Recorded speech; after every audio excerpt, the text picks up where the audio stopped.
All right, so it is noon. We'll get started here. My name's Nicole. I do have my colleagues Jake and Kelly here to answer questions that you may submit. So we'll get started here. So I want to start by thanking you for joining us today to learn about Pioneer's annual net surplus compensation cash out. And this webinar was created especially for our solar customers. We want to go over what net surplus compensation is and how you can determine if you're eligible to receive it. We'll also go over when you can expect to see that in your mailbox.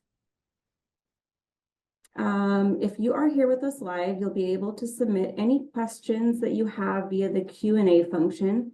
And as I mentioned, my colleagues Jake and Kelly will be able to answer them throughout the webinar, but I'll also spend some time at the very end answering any remaining questions. This webinar is being recorded, so if you ever feel like you want to rewatch it, you can always find it on our website. Okay, to start, I wanted to briefly review how the relationship between PG&E, Pioneer, and you works.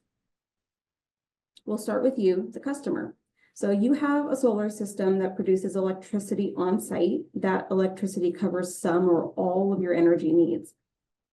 There may be times when you produce more than you need and that excess energy is exported to the grid. There's also going to be times where your system does not produce enough to cover your energy needs and you need to import some electricity. And this may fluctuate throughout the year depending on the season and your energy usage habits. But ultimately, you'll either end up being a net generator or a net consumer. And all of this is tracked through a bidirectional meter. That meter is owned by PG&E along with the lines and poles and other infrastructure used to transmit and distribute electricity to your home or business. When you have solar, PG&E tracks all of your charges using this infrastructure for 12 months before they bill you. And that's known as their true-up. Pioneer Community Energy is a community choice aggregator, or CCA, and we're responsible for providing electricity to the areas that we serve. And so for solar customers, this means that we supply you with energy when your solar system doesn't produce enough to meet your energy needs. We also purchase your excess energy when you produce more than you need. Pioneer does not have an annual true-up, and so we bill or credit our solar customers on a monthly rather than annual basis. However, we do still perform an annual cash out, which is what we'll be discussing during this webinar. And I just kind of touched on some of the differences between the way that billing is handled by PG&E and Pioneer, so it may be beneficial to list out what those key differences are before we really get started. The most notable is that PG&E has an annual true-up, like I mentioned, and Pioneer does not. PG&E tracks your charges and credits for 12 months before reconciling the difference. This means that any charges for energy or any charges for energy you use or credits for energy you generate are deferred for 1 year, and then it's determined if you owe or are owed. Pioneer, on the other hand, does this monthly. So in months where you're generating more than you use, you receive a credit on your bill, and that rolls forward until the next month when you need to use it. And then in months where you use more than you generate, those credits are applied to your charges, and then you may need to pay a difference if there's a remaining balance. And with PG&E, your true-up is based on the anniversary of when you receive permission to operate, or PTO. As I mentioned before, you do not have a true-up with Pioneer since any charges you have for energy you use are due monthly. However, we do have an annual cash out for customers who generate more than they use. This is done at the same time every year for all of our customers, and that's during the March-April billing cycle. That time period was purposefully selected because it gives our solar customers the best opportunity to build up credits from spring through summer, and that helps you to offset your bills in the winter. Another difference is that Pioneer pays 0.5 cents more per kilowatt than PG&E does for net surplus compensation. And PG&E bases their net surplus compensation rate on the average value of energy over the last year, and then Pioneer takes that rate and adds 0.5 cents more. So you get paid out a little bit more if you're a surplus generator with Pioneer. Lastly, PG&E automatically applies your net surplus compensation as a bill credit after you've trued up.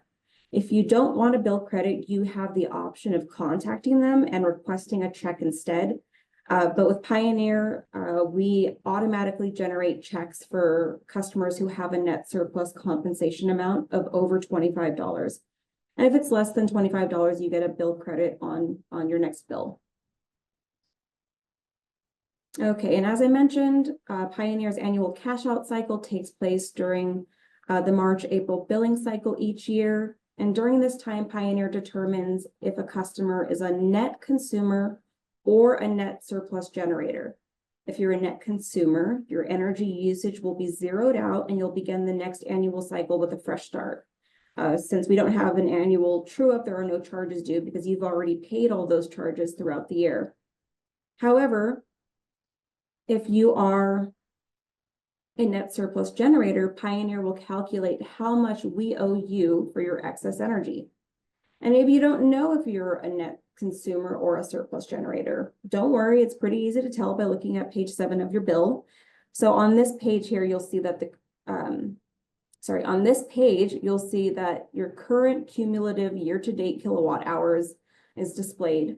And this is similar to the net usage column on the true-up summary page of your PG&E bill. The rule of thumb is that net consumers will see a positive number here and net generators will see a negative. In this example, the customer is a net consumer. And we can tell that because the net energy usage up until this point is a positive number. After this billing cycle, their energy usage will be zeroed out and they'll start all over again. Now let's look at a customer who's a surplus generator. And you can see that their net usage up until this point is a negative number. So over the past year, this customer exported 1,100 kilowatt hours more than they used. That number is what we use to calculate how much this customer will receive in net surplus compensation. And any excess energy exported to the grid results in a credit on your Pioneer account, and that credit is applied towards charges that you have for any energy pulled from the grid. And the remaining balance continues to roll forward from month to month. You can see here that the customer has a credit balance of about $100, a little over $100. Okay, so now we can kind of talk about what net surplus compensation, or NSC, is. Net surplus compensation is a payout for customers who produced excess energy during a relevant 12-period month. So for Pioneer customers, this is done during the annual cash out in the March-April billing cycle. The amount you are compensated is determined by two things: how much excess energy you produced and what the current net surplus compensation rate is at the time of our annual cash out. Once we determine what your net surplus compensation should be, Pioneer sends out a check. As I mentioned before, it's if your net surplus compensation is greater than $25. That's when you would receive a check from us. If it's less than that, you still get net surplus compensation. It's just applied to your bill as a credit. So Pioneer's net surplus compensation rates are updated monthly and are available on our website. These rates vary from month to month and are determined by the rolling average of energy prices from the last 12 months. And this is a snapshot of our most recent NSC rates. And you can see how they change over time. Something important I want to point out is that Pioneer's NSC rate is always a half a cent more than PG&E's. So Pioneer customers who are surplus generators get paid a little bit more.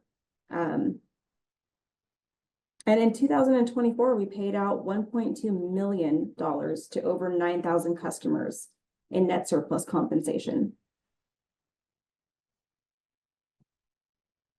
Okay, so checks for qualifying customers begin to go out in the mail at the beginning of May and continue to go out through the beginning of June. These checks are sent to the mailing address on file, so it's important to make sure you have the right address listed on your account. Once the annual cash out is complete, we go through and zero out both the energy usage information as well as the on-bill credits so that you can begin with a fresh start for the new annual cycle. This is typically reflected 1 to 2 bill cycles later. This is an example of what that looks like. So on the top, we have the billing cycle used to calculate this customer's cash out. And on the bottom, we have a summary of the cash out. And you can see the 2 billing cycles there. So the billing cycle used for the cash out was the one that ended in March, and then the billing cycle that ended in May reflected the true up. So in green, you can see the customer's net surplus energy, which was multiplied by the NSC rate to give us a cash out amount of 3205. This is the amount that the customer will receive on their cash out check. In red, you can see that on the previous on-bill credit balance was zeroed out or trued up. The annual forfeit in blue is the difference between the customer on-bill credit balance at the time of our cash out and how much the customer received in net surplus compensation. And then kind of just to wrap up, here's a list of terms we've used throughout the webinar and a recap of what they mean. So a net consumer is a customer who uses more energy than their system generates throughout the year. And these customers are not eligible for net surplus compensation. So remember, if you look at your bill and you have a positive number in that net or the year-to-date net energy, then you're not a surplus generator, you're a net consumer. Conversely, a net generator is a customer who uses less energy than their system generates, leaving them with a surplus at the end of their annual cycle. These customers are eligible for net surplus compensation. Net surplus compensation is the amount that those customers are paid out. This is calculated by multiplying their annual net surplus by the current net surplus compensation rate. And traditionally, this is done at the customer's true-up, which is the annual balancing of the net usage and charges. For Pioneer customers, again, we don't have that true-up, but we do it every year in the March-April billing cycle. All right, there we go. So as always, I want to thank you guys for taking the time to join us. A recording of this webinar will be available on our website, and you can find dates for future webinars that we have as well. If you have any questions, I'll take a look and see if there are any unanswered ones in the Q&A. I will stop sharing here. Actually, I'll leave this page up so that you guys can see our contact info. To the Q&A and take a look and see any unanswered questions. It doesn't look like anyone has any questions. I'll leave oh, I see a hand up. I'm not sure if you're going to be able to speak because the way that this webinar is set up, you have to submit questions through the Q&A. So at the bottom of your screen, you should see a little button with a question mark inside of a speech bubble. That's where you can type your questions. Okay, and I do see some questions rolling in, and I'll take a stab at these and answer them. The first one is, does PG&E give credit to the gas portion? So they do not. So the credits that you receive for sending energy back to the grid can only be applied towards your energy charges, so your electricity charges. PG&E doesn't apply them to your gas charges. And so as a Pioneer customer, that's no different. Any energy that you export to the grid results in a credit that's applied to your energy charges, not your gas charges. Okay, I'll go on to the next question here. If we're a PG&E customer and we switch, what happens? So if you're currently a PG&E bundled customer, meaning you receive energy and a delivery service from PG&E, you have the option of enrolling in Pioneer instead, if you want to, for the electric generation portion of your bill. When you do this, it will trigger a true up. So we often recommend people try to time the enrollment with Pioneer so that you're doing it in a period where it's not going to cost you any unnecessary charges. So Take a look at your true-up period. If it makes sense for you to join at the end of your true-up or the beginning of your next true-up cycle, then that's what we would recommend. If you happen to have a time during the year where it might be beneficial to join mid true-up cycle, that typically happens when you're starting to generate excess credits and you might have a credit instead of a charge at the time of switching. Explain the forfeit again. So that's a good question. We get this a lot every year. So when you are sending excess energy to the grid, you're receiving, if you're a NEM customer, you're receiving retail credits. If you're a solar billing plan customer, you're getting a variable credit. These credits are applied towards your charges each month. When you get to your annual true up or Pioneer's cash out, that's not the amount. So if you have this excess credit left over, that's not the amount that you receive as your cash out. If those credits aren't used, they're forfeit. They just get zeroed out. And what we use to calculate your cash out is your surplus energy that you've sent back to the grid. And that, again, is multiplied by the net surplus rate. So the forfeit is whatever credits you've built up throughout the year and have not used. These credits are meant to be used against charges. So if you don't use them, then they just get zeroed out. So hopefully that answered that question. Okay, let's see. The next question is, does this include new solar projects anytime this year? Or are there levels like NEM 1, 2, or 3? So all solar customers, whether you have NEM 1, NEM 2, some people call it NEM 3, but it's solar billing plan. All of those customers are eligible for net surplus compensation.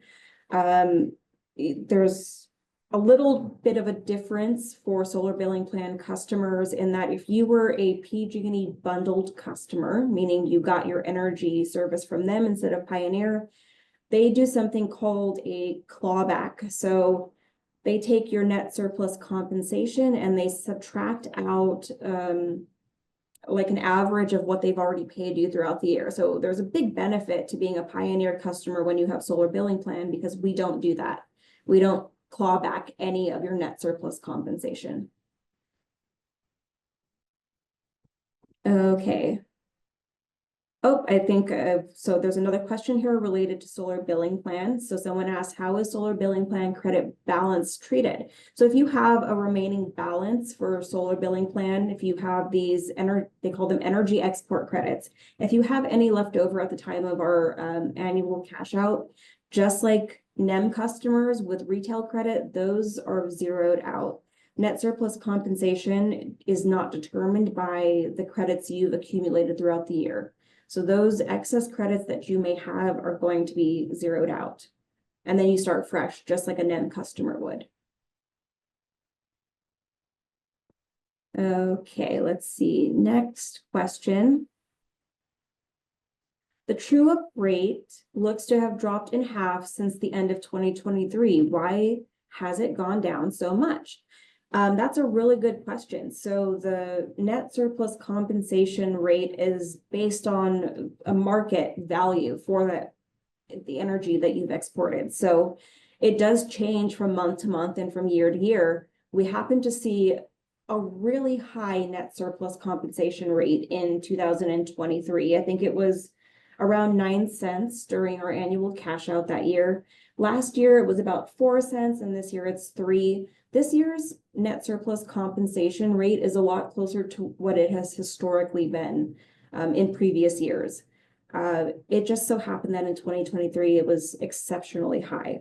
There's a really complicated formula that the CPUC uses to calculate what net surplus compensation rates should be. And if you're ever curious about it, you can always look it up. PG&E does put it on their website, so you can see what formula is used. Okay, go to the next question. Okay, is true-up done in kilowatt hours before converting to dollars? Or is energy generated converted to dollars based upon average rate and then true-up done in dollars used minus dollars generated? So I think what this question is asking is the energy you've sent back to the grid, is that converted to dollars, or is the energy, oops, sorry, I lost the question, where'd it go? Sorry, the question's a little confusing, but I'm going to try to interpret it. So the kilowatt hours are tracked throughout the year. So any energy that you're exporting to the grid or importing from the grid, it's netted at the end of that 12-month period. It has nothing to do, the net surplus compensation has nothing to do with the credits you've accumulated throughout the year. They're like two separate calculations. So hopefully that answered the question. I'm not sure if I understood it. If I didn't, you can always follow up with an additional question. Okay, I think maybe that has been all of the questions. I'm going to go through one more time.